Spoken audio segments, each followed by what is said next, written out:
భారతదేశం అంతుచిక్కని రహస్యాలకు వేల సంవత్సరాల చరిత్రకు పుట్టినిల్లు. కొన్ని దశాబ్దాలుగా మనల్ని ఒక ప్రశ్న వెంటాడుతూనే ఉంది. రామాయణం నిజంగా జరిగిందా? శ్రీరాముడు నడిచిన నేల ఇదేనా? వానర సైన్యం సముద్రంపై వంతెన కట్టింది నిజమేనా, లేక ఇదంతా కేవలం ఒక కల్పిత కథ? చాలా మంది దీన్ని కేవలం ఒక పురాణ గాథ అని కొట్టిపారేశారు. కానీ ఎప్పుడైతే ప్రపంచంలోనే అత్యంత అధునాతన అంతరిక్ష పరిశోధన సంస్థ నాసా తన శాటిలైట్ కెమెరాలను భారత్, శ్రీలంక మధ్య ఉన్న పాక్ జలసంధి వైపు తిప్పిందో అప్పుడు ప్రపంచం మొత్తం ఒక్కసారిగా షాక్కు గురైంది. ఎందుకంటే అక్కడ సముద్ర గర్భంలో దాగి ఉన్న 48 కిలోమీటర్ల పొడవైన కట్టడం ప్రకృతి సిద్ధంగా ఏర్పడింది కాదు, అది మానవ నిర్మిత వంతెనని సైన్స్ ఆధారాలతో నిరూపించింది. ఈ రోజు మన సనాతన ధర్మ వీడియోలో రామసేతు వెనుక ఉన్న ఆ మైండ్ బ్లోయింగ్ నాసా ఆధారాలు మరియు సైన్స్ రహస్యాలను పూర్తి వివరాలతో తెలుసుకుందాం. వీడియోని ఎక్కడ స్కిప్ చేయకుండా చివరి వరకు చూడండి.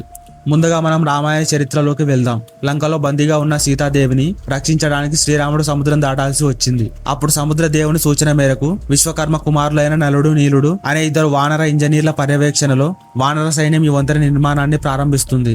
రామాయణంలో యుద్ధకాండ ప్రకారం ఈ వంతెనను కేవలం 5 రోజుల్లోనే నిర్మించారు. మొదటి రోజు 14 యోజనాలు, రెండవ రోజు 20 యోజనాలు, అలా 5వ రోజు నాటికి మొత్తం 100 యోజనాల పొడవు గల వంతెనను పూర్తి చేశారు. ఇక్కడ విశేషం ఏంటంటే వానరులు అడవి నుంచి భారీ రాళ్లను, చెట్లను తెచ్చి సముద్రంలో వేశారు. ఆ రాళ్లు నీటిపై తేలడం చూసి అందరూ ఆశ్చర్యపోయారు. నాటి నుండి దీనిని నలసేతు అని లేదా రామసేతు అని పిలుస్తూ వస్తున్నాం. కానీ ఆధునిక ప్రపంచం ఇదంతా నమ్మడానికి నిరాకరించింది. ఇది కేవలం ఇసుక దిబ్బల వల్ల ఏర్పడిన ఒక సహజమైన కట్టడం అని వాదించింది.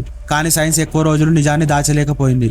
2000 సంవత్సరం ప్రారంభంలో నాసాకు చెందిన అడ్వాన్స్డ్ జెమినీ శాటిలైట్స్ భారతదేశంలోని రామేశ్వరం దీవి నుంచి శ్రీలంకలోని మన్నార్ దీవి వరకు ఉన్న ప్రాంతాన్ని ఫోటోలు తీశాయి. ఆ చిత్రాలను నిశితంగా పరిశీలిస్తే సముద్రపు ఉపరితలానికి కొద్దిగా కింద ఒక ఖచ్చితమైన లైన్ లో భారీ వంతెన స్పష్టంగా కనిపిస్తోంది. నాసా శాస్త్రవేత్తలు ఈ డేటాను విశ్లేషించి ఒక సంచలన విషయాన్ని ప్రకటించారు. ఈ వంతెన పొడవు దాదాపు 48 కిలోమీటర్లు. ఇది పూర్తిగా నున్నపు రాయి రాళ్లతో నిర్మించబడింది. అత్యంత ఆశ్చర్యకరమైన విషయం ఏంటంటే ఆ రాళ్లు అక్కడ సహజంగా ఏర్పడినవి కావు. అవి ఎక్కడో దూరం నుంచి తీసుకురాబడి ఒక క్రమ పద్ధతిలో అక్కడ అమర్చబడ్డాయి. సాధారణంగా ప్రకృతి సిద్ధంగా ఏర్పడే ఇసుక దిబ్బలు వంకర టింకరగా ఉంటాయి. కానీ రామసేతు రేఖాగణితం ప్రకారం ఒక పక్కా ప్లానింగ్ తో కట్టిన వంతెనలాగా నేరుగా ఉంటుంది. ఇది సనాతన ఇంజనీరింగ్ ప్రతిభకు నాసా ఇచ్చిన మొదటి అతి పెద్ద రుజువు. నాసా శాటిలైట్ చిత్రాల తర్వాత చాలా అంతర్జాతీయ సైన్స్ ఛానల్స్ ఒక డాక్యుమెంటరీని విడుదల చేశాయి. అందులో వారు రామసేతు ప్రాంతం నుండి సేకరించిన రాళ్లు మరియు ఇసుక నమూనాలకు కార్బన్ డేటింగ్ మరియు థర్మోల్యూమినిసెన్స్ పరీక్షలు చేశారు. ఈ పరీక్షల ఫలితాలు చూసి సైంటిస్టుల మైండ్ బ్లాక్ అయిపోయింది. ఆ పరీక్షలో తేలింది ఏంటంటే అక్కడ ఉన్న ఇసుక వయసు కేవలం 4000 సంవత్సరాలు మాత్రమే. కానీ ఆ ఇసుకపై ఉన్న భారీ రాళ్ల వయసు అక్షరాల 7000 సంవత్సరాలు. సైన్స్ నియమాల ప్రకారం నదిలో కానీ సముద్రంలో కానీ రాళ్లు ముందే ఉండి దానిపై ఇసుక తర్వాత వచ్చి చేరుతుంది. అంటే రాళ్లు కింద ఉండాలి, ఇసుక పైన ఉండాలి. కానీ రామసేతు దగ్గర పాత రాళ్లు పైన ఉన్నాయి, కొత్త ఇసుక కింద ఉంది. దీనికి అర్థం ఏమిటో తెలుసా? ఆ రాళ్ళు అక్కడ సహజంగా వచ్చినవి కావు. 7000 సంవత్సరాల క్రితమే ఎవరో మనుషులు ఆ భారీ రాళ్లను ఎక్కడో దూరం నుంచి మోసుకొచ్చి ఆ ఇసుక తిన్నెలపై వంతెనలా అమర్చారు. ఈ 7000 సంవత్సరాల టైం లైన్ మన పురాణాలు చెప్తున్న రామాయణ కాలంతో ఖచ్చితంగా సరిపోలుతుంది. ఇప్పుడు అందరినీ వేధించే అతిపెద్ద ప్రశ్న, అంత భారీ రాళ్లు నీటిపై ఎలా తేలాయి? రామాయణంలో భక్తితో శ్రీరామాని రాయడం వల్ల తేలాయని ఉంది. మరి సైన్స్ దీన్ని ఎలా వివరిస్తుంది? ఇప్పుడు చెప్పుకుందాం. భూగర్భ శాస్త్రవేత్తల పరిశోధన ప్రకారం రామసేతు నిర్మాణంలో వానరులు ఒక ప్రత్యేకమైన రాతిని ఉపయోగించారు. దానినే పూమి స్టోన్ లేదా లావా రాయి అంటారు. అగ్నిపర్వతాలు బద్దలైనప్పుడు వచ్చే లావా చల్లబడే క్రమంలో ఆ రాళ్ల లోపలికి గాలి బుడగలు వెళ్తాయి. దీనివల్ల ఆ రాతి లోపల వేలాది చిన్న చిన్న రంధ్రాలు ఏర్పడి రాయి బరువు నీటి సాంద్రత కంటే తగ్గిపోతుంది.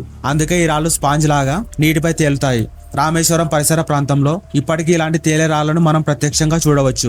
నలుడు, నీలుడు అనే వానర ఇంజనీర్లకు ఆ కాలంలోని ఈ రాళ్ల గురించి పూర్తి సైన్స్ తెలుసుకోవడానికి ఇదొక సజీవ సాక్ష్యం.